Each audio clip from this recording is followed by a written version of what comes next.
estamos hablando nosotros de la pérdida de la democracia, la pérdida a través de los libertinajes de las cosas. Y cómo los pueblos, amigos, van perdiendo.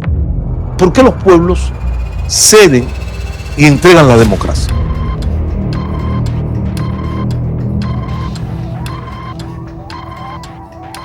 El caso ruso, mire, el caso ruso, Carlos.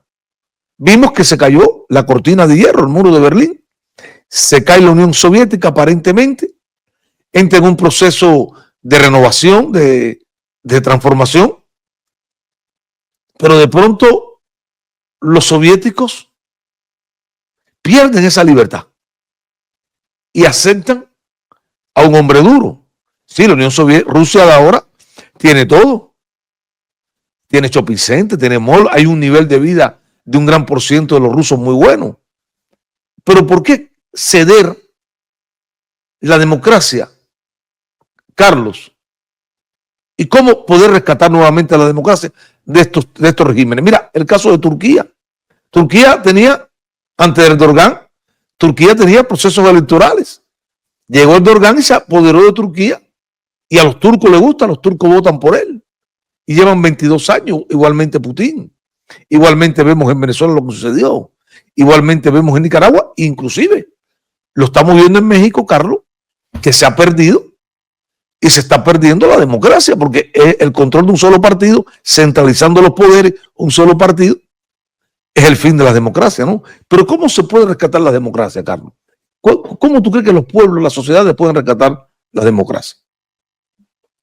Bueno, Carlos, exceptuando el tema ruso como un poco complicado, porque bueno, el tema ruso viene de la antigua Unión Soviética y del militarismo, ¿no? Un imperio. Sí, del militarismo y sobre todo, Carlos, también de lo que representó. Mira, la verdad, yo me he puesto a pensar, en estos días he estado yo pensando en el marxismo-leninismo. Tengo que hablar algo de esto porque para entender un poco lo que sucedió ahí.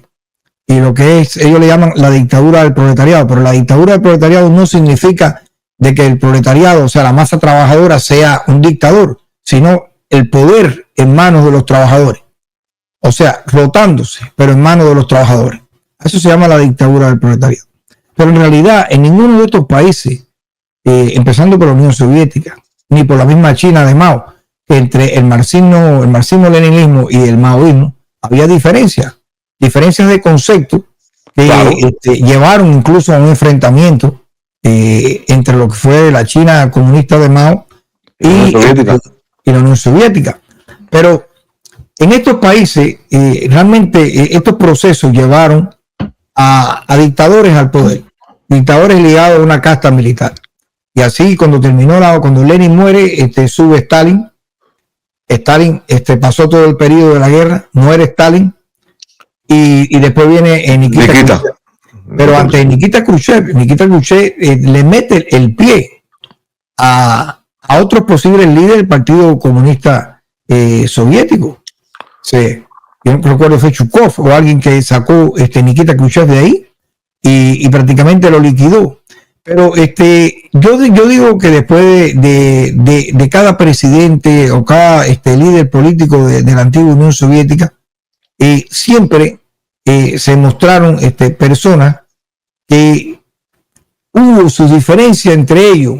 Fíjate, sus diferencias. No hubo un partido comunista, Carlos, no hubo un liderazgo donde realmente se sacara a una persona de una manera democrática, incluso dentro del mismo partido. Existían las piñas, existían los intereses. Los controles, claro, los controles de la época. Del poder con cada uno de los bandos. Esos bandos permanecían en el poder hasta que la persona moría o se debilitaba y tomaba el poder otra persona. Y así vino Brezhnev, después vino que estuvo solamente un año. Andropov, ¿no? Andropov. Y después vino Gorbachev, que con Gorbachev vino el debilitamiento del partido de la antigua Unión Soviética. Y esto demuestra también que la democracia es débil, porque realmente la democracia, Carlos, el ser humano siempre ha vivido, es una pena decirlo, pero el ser humano siempre ha vivido, las leyes siempre han existido desde la época de las tribus, en la época de lo que era cuando el ser humano era un ser primitivo. Alguien tenía que imponer la ley, alguien tenía que decidir. El ser humano le cuesta mucho trabajo vivir en democracia. vivir en libertad y digo yo, comulgar, estar en conjunto, en armonía, bajo las leyes de la democracia. Esto se ve aquí en los Estados Unidos. Este país ha ido, la misma democracia ha ido rompiendo las estructuras de este país por el exceso de libertades que ha habido. Y cuando ocurren estas dictaduras, sobre todo dictaduras militares, estas dictaduras militares toman el poder y es difícil sacarla, porque crean una estructura. Y si tú te fijas, Carlos, en Cuba, la gente habla de Batista. Oiga, la dictadura de Batista no tenía absolutamente nada que ver con la dictadura de Fidel. Los Tabernillas no eran familia de Batista. Los Tabernillas tenían sus propios intereses. De hecho, cuando se derrota la guerra, cuando se acaba la guerra, esto demuestra la división que existía entre la casta militar durante la dictadura de Batista y los intereses particulares de cada uno de ellos. Y eso se ve en los enfrentamientos que tuvieron cada uno de ellos y los libros que hacen, como prácticamente uno hablaba del otro. O sea, pero la estructura militar que había existido en Cuba, de dos hermanos en el poder, una dualidad, bajo la influencia de Mao, bajo la influencia de la Unión Soviética, bajo la influencia de Alemania, de la Alemania nazi, bajo la influencia de la Italia de Mussolini. Esa gente crearon una infraestructura, Carlos, que es difícil, extremadamente difícil de romper. Y eso es lo que portó Cuba, sobre todo en los países de América Latina. Y todos los que han seguido los ejemplos de Cuba se han convertido en dictaduras longevas muy difíciles de derrotar. Que, por ejemplo, no ha sucedido con dictadura de derecha. Porque, en definitiva, Somoza salió a la fuerza del poder. Y Pinochet salió del poder. Pero los Castro se han mantenido en el poder, han muerto en el poder. La dictadura de Chávez y Maduro sigue en el poder. La dictadura de Ortega sigue en el poder. E incluso la dictadura de Trujillo, que era una dictadura extremadamente fuerte de derecha, lo tuvieron que sacar a la fuerza. Pero yo pienso que de las dos, de la dictadura de derecha y la dictadura de izquierda, la peor es la dictadura de izquierda. Bueno, una vez, Carlos, una vez que se logra compenetrar y destruir, porque fíjate que la dictadura cubana realizó una serie de pasos muy importantes en los primeros años de la revolución. Primero, desmanteló el antiguo ejército. Segundo, eliminó el sindicato. El sindicato privado lo eliminó para crear un sindicato bajo la tutela del Estado. O sea, un sindicato, porque los sindicatos tienen una unión, pero hay muchos sindicatos particulares e incluso a veces existen más de una unión en un país. Eliminó la iglesia, que tenía un poder político y económico. Dividió las masas. Creó el enfrentamiento. Creó la delación. Creó la vigilancia con OCR. Creó el control.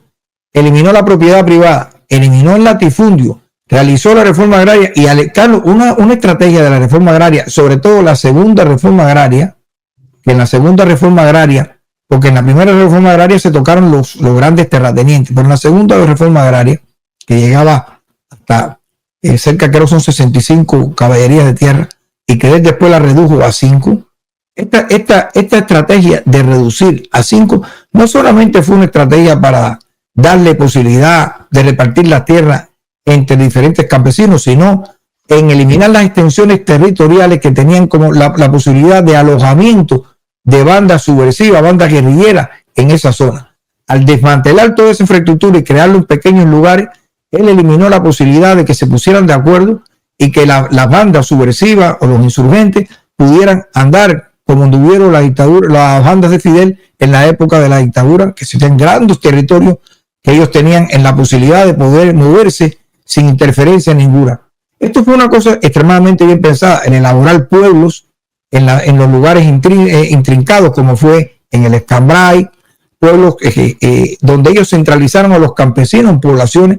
Entonces, se crearon todas las condiciones, Carlos, para crear un sistema de control. Esto sin hablar de la manipulación, el adoctrinamiento, las escuelas, la FMC, la JC, porque desde que tú salías de pionero, ya existía la Unión de Pioneros de Cuba y ahí te integraban. Y cuando te integraban te tenían vigilado y controlado. Y ese escalafón siguió en la FEU, en la FEM, en la universidad. O sea, es una infraestructura que ni siquiera Venezuela la tiene. Lo que otros no te dicen, él lo lleva hasta la meta.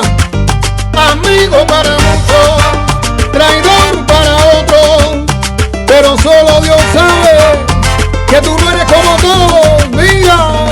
más de esto y saber cómo se vive